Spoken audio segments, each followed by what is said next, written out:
요즘은 계속 그 트럼프 관련된 얘기를 할 수밖에 없는데, 한국 얘기를 하니까. 네. 트럼프가 이제 대놓고 우리 그 반도체 관련된 지원을 바이든이 약속했는데 건물 다 지을 때 되니까 안 주겠다라고 입을 씻으려고 하고 있어요. 이게 진짜 상도이 없는 짓이거든요. 관련된 기사 한번 보도록 하겠습니다. 네, 어제 그 첫 상하원 합동연설에 나섰던 트럼프 대통령이 반도체법을 폐지하겠다라고 이야기를 했습니다. 우리는 그들에게 돈을 주지 않을 것이다. 반도체법은 정말 끔찍한 법이다라고 이야기를 하면서 그들에게 중요한 것은 단 하나 관세를 내지 않는 것이었다. 그래서 그들은 왔고 공장을 짓고 있으면 다른 기업들도 오고 있다라고 이야기를 했는데요. 아니 이게 너무 웃긴 게 뭐냐면은 들어와서 여기서 생산하라면서 관세를 부과를 한 거잖아요. 그치. 그래서 들어왔더니 저것들 관세 안 내려고 들어왔다고. 뭐 어쩌라는 거야, 미친놈아. 심지어 땅값 비싸고 생산비 비싸고 인건비 비싼 미국에 와서 생산하면 그 해외에서 수출한 거 훨씬 돈이 더 많이 드는데 비싸. 니네 일거리 해주겠다고 공장 유치하라 그래서 와서 했잖아. 그래서 그 돈 페이백 해준다며. 니들이 먼저 준 것도 아니고 우리가 투자해서 들어온 돈을 페이백 해주기로 했잖아. 삼성만 해도 그 삼성 공장 자체로만 해도 아마 10조 원에서 13조 원 정도를 받아야 되고요. 한국 반도체 기업 전체를 합치면 30조 원 가까운 보조금을 우리가 받아야 됩니다. 그 돈이 우리가 이미 투자한 돈 중에 일부예요. 그걸 갖다가 현금으로 페이백 주는 것도 아니야. 주세나 지네 세금에서 감면해주는 혜택으로 해갖고 천천히 나눠준다는 얘기거든. 근데 지금 와갖고 돈 못 줘? 안에서 만들더니 그럴 것 같으면 왜 나가? 왜 나가? 그거 왜 나갔냐, 진짜. 자, 텍사스주에 첨단 반도체 공장을 짓는 삼성전자는 지난해 12월 직접 보조금 최대 47억 4,500만 달러를 지급받는 계약을 미국 상무부와 맺었고요. 하이닉스도 보조금 4억 5,800만 달러가 확정된 상태입니다. 이거 이미 계약을 맺은 상태면 대통령이 이거를 아무리 거부한다고 해도 이거 법적으로 걸면 걸리는 부분이에요. 미국에서 소송하면 이길 수 있는 부분이긴 한데 그렇다고 하더라도 이게 이제 미국하고 상대로 이 제대로 된 거래나 국제적 규약을 이거를 해야 되나 싶은 생각이 드는 거죠. 지금 이 상황에서 돈을 안 주겠다고 트럼프가 하면 우리가 저기에서 미국 노동자들 고용해가지고 비싼 돈 줘가면서 만들 이유가 있냐는 거지. 일도 없죠. 아니 미친놈이 야 니들 관세 내기 싫지? 내 관세 겁내 올릴 거야. 그러니까 우리나라에 들어와서 공장 짓고 여기서 우리 노동자들 써. 그래서 들어왔더니 저 새끼들 관세 안 내려고 공장 지으러 들어왔어.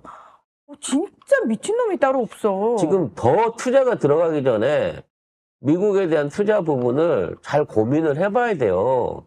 왜냐면 지금 건물을 지어서 이 정도 투자가 들어간 거지. 그걸 갖다가 앞으로 반도체 라인을 깔잖아요. 지금까지 들어간 돈의 3배, 4배가 들어요, 이제는. 그럼 한 번 깔면 이제 빼나오지도 못해. 이전 비용이 새로 짓는 것보다 더 많이 나오니까.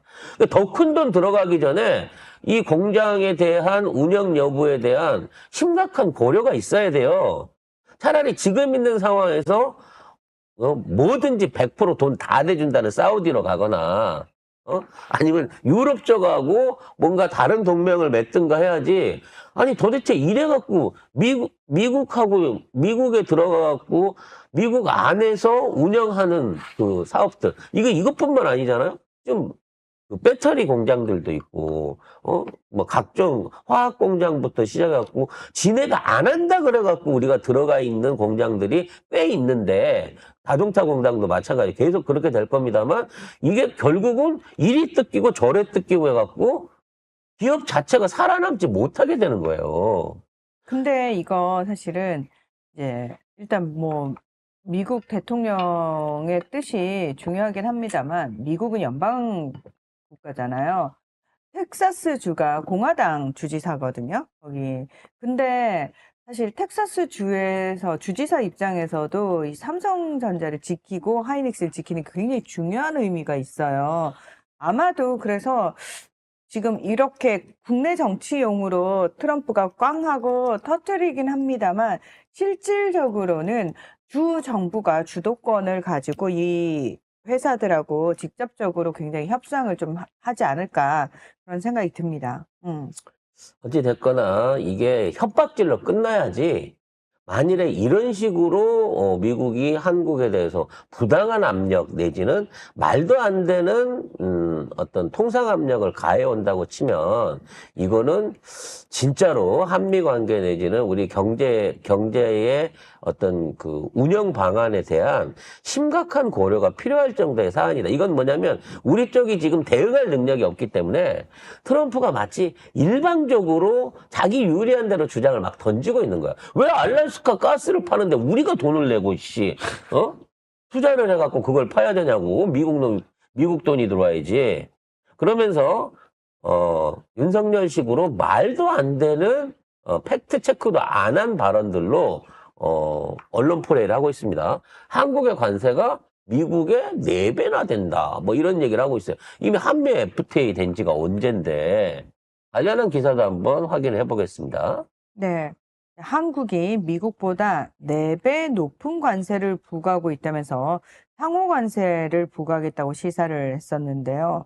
자, 사실 확인을 해보면 한미 FTA로 양국 간 대부분 품목의 관세는 면제되고 있습니다.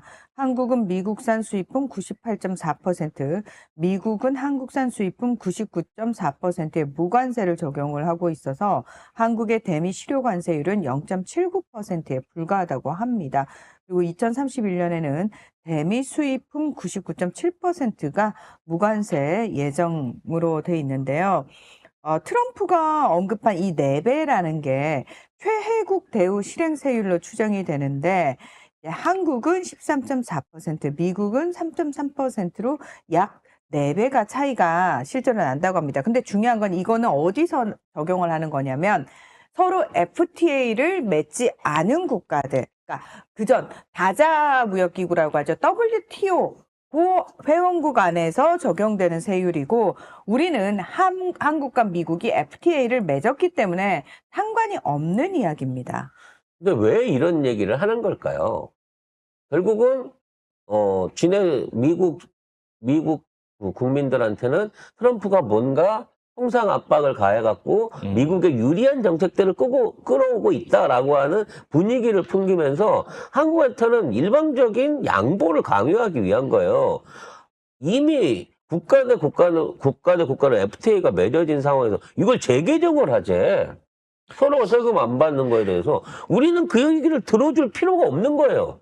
아니, 왜 기존에 있는 규정인데 왜 해? 라고 하는데 아니야. 무조건 미국에 더 유리하게끔 이걸 개정해줘. 라고 억지를 부리려고 이걸 또 이렇게 초를 까는 거란 말이죠. 이미 관세가 없는 수준인데 무슨 4배를 얘기를 하고 있어요. 처자빠졌어. 그래서 진짜. 일단 질러놓고 보자 식으로 하고 뭐 나중에 달랠지 어떨지는 모르겠습니다만 지금 카나다하고 멕시코가 그러면 우리도 미국에 대해서 관세 보게 하겠다라 이러고 나오니까 그래 그러면 내가 관세 하는 거 다시 한번 생각해 볼게 하고 살짝 꼬리를 좀 빼고 있거든요. 왜냐면 사실 카나다하고 멕시코하고 무역 전쟁이 생기면 물가가 오르게 되고 생필품 부족을 하고 곤란해지는 거 정작 미국 국민들이지. 그거 자체를 갖고 트럼프가 뭐 덕볼 게 없어요. 관세를 때리는 거 좋아. 그렇다고 해서 쓸 물건들을 안 쓸 수 있어? 그 관세 어디서 나오는 거야? 결국은 미국 시민들이 내게 돼 있는 돈이에요.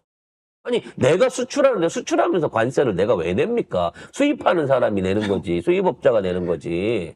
그러니까 사실 트럼프의 이거는 자기가 자기 목을 조르면서 협박하는 거랑 마찬가지거든요. 그런데 이런 것들로 이렇게 정권 초기에 정치질을 하고 있다라는 생각이 듭니다. 협박에 넘어가지 않고 현명하게 내교적으로 이 통상 문제를 풀어나가기 위해서라도 빨리 이재명 정부, 이제 대놓고 이재명 정부라고 하게 되네요. 자, 이재명 대통령이 이 자리에 올라야겠다는 생각을 하게 됩니다.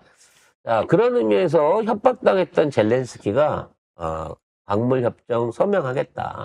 네, 무조건 다 퍼줄게라고 얘기하면서 바로 항복으로 이 표시를 하고 있는 것 같습니다. 뭐 여기에는 여러 가지 이제 어저께 문희정 국제평론가가 설명을 하신 것처럼 여러 가지 이제 주변에 있는 압박들이 존재를 할 건데 지금 있는 상황에서 최악의 상황, 그러니까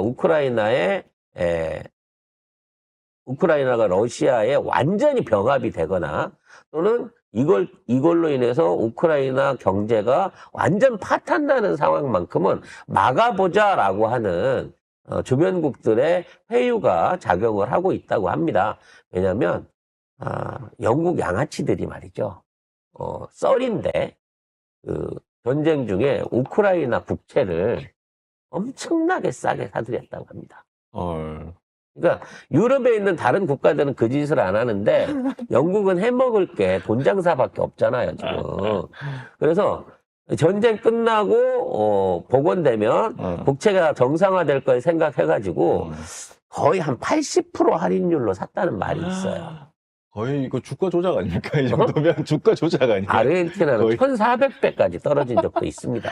네. 근데 그거를 사들여갖고 나중에 정상화되면 정상 가격으로 받는 거거든요, 국채이기 때문에. 너무한다. 아마도 그래서 영국이 돈 빌려줄 테니까 빨리 가서 협상하란 말이야! 라고 얘기를 했다라고 하는 썰들이 이 경제 그 증권가 찌라시로 돌고 있어요. 그래서, 일단은 우크라이나가 망하면 유럽, 특히 영국에 있는 자본들이 개망한다라는 차원인 거고, 트럼프는 되지도 않는 히토리보다 히토리 기본빵으로 이제 받아낸 거고, 추가로 뭔가를 더 요구하려고 지금 한번 이거를 꽈다. 그러니까 이번에 들어가게 되면 히토리는 기본으로 됐고, 뭐 딴 거를 좀 더 요구할 수 있는, 땅을 요구한다든지 아니면 뭐 사업권을 요구한다든지 재건 사업에 관련된 모든 권한을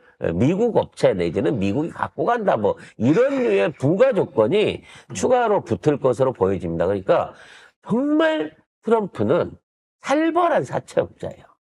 진짜로 장기를 뽑아서라도 빚을 받아낼 생각을 하고 있는 놈입니다. 그렇기 때문에 얘랑 친한 나라들이 지금 이거 언제 다음 순서 언제지? 언제 나 불러갖고 무슨 짓 할지 모르겠네라고 떨고 있는 거고요. 아마도 트럼프가 노리고 있는 최대의 호구는 아마도 일본이 아니겠느냐라는 면에서 일본이 많이 긴장을 하고 있다고 합니다. 사실 우리는 경제 규모로 보나 어떤 그 수출에 의존하고 있는 사업 규모로 보나 일방적으로 뜯어내기가 좀 어려운데 일본 애들은 옛날에 그 달러가 저평가돼 있을 시절부터 해외에 꽂아놓은 자산들이 많거든요. 아마도 트럼프는 그거를 노리고 있다.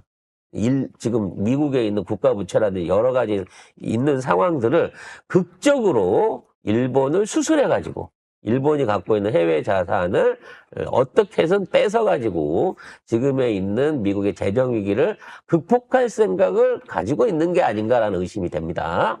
그래도 우크라이나가 군사 원조도 끊는다고 했지만 정보도 끊는다고 했거든요. 그러니까 뭐 우크라이나 버틸 재간이 없는 거지. 그렇지. 네. 그리고 저거를 저런 식으로 끊어놓고 러시아한테 니들이 잡아먹어 라고 한 다음에 거기서 지분을 요구할 가능성도 있죠. 말을 안 들어주면. 그러니까 이렇게 이 정보든 군사적 뭐 군사력이든 이걸 다 미국에만 의존하면은 한순간에 이런 꼴이 난다는 거예요. 위직들이 그렇게 좋아하는 미국이 한순간에 한 나라를 이렇게 보내버린다는 거야.